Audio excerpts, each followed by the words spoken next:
السلام عليكم. ازيكم يا حبايبي؟ عاملين ايه؟ اخباركم ايه؟ فيديو النهارده طريقه الفراخ المشويه بالتتبيله الخطيره. كلنا ما شاء الله شاطرين وبنعملها كويس، بس كل واحد وله طريقه. بعد الفيديو ده ان شاء الله هتعتمد الطريقه دي وهتشرفك، والكل يسالك عن سر التتبيله. لو انت حابه تشوفي سر التتبيله والطريقه، تابعيني نشوف عملناها ازاي. اول حاجه بغسل الفراخ كويس، دي اهم خطوة في نجاح الفراخ، ان انا اغسلها كويس.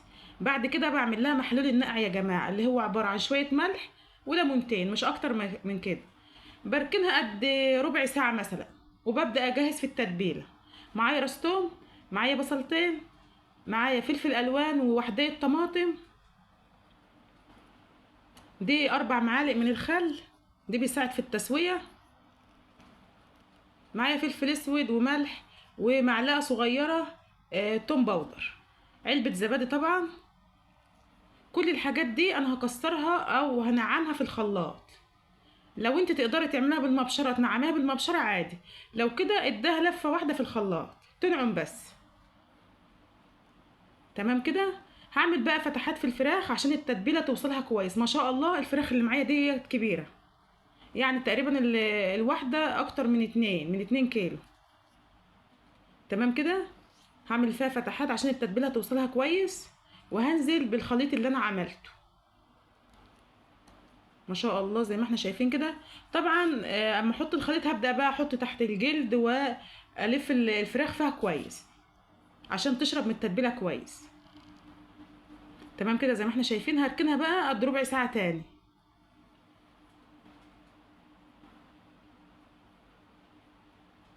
خلاص عدى ربع ساعه يا جماعه زي ما انتم شايفين. هبدأ بقى اسويها.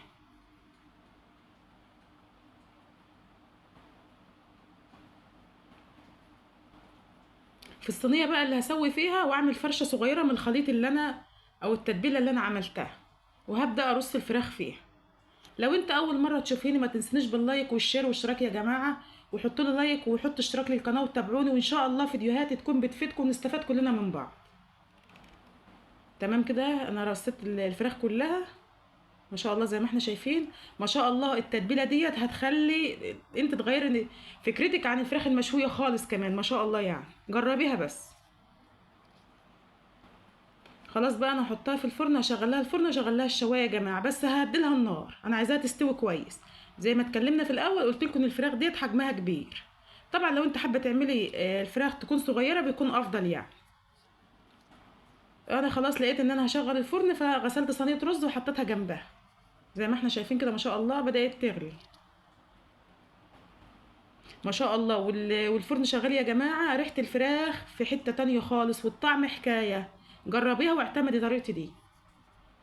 ان شاء الله. دي الرز المعمر، ودي الفراخ معانا مستويه ودايبه وطعمها زي الفل ما شاء الله.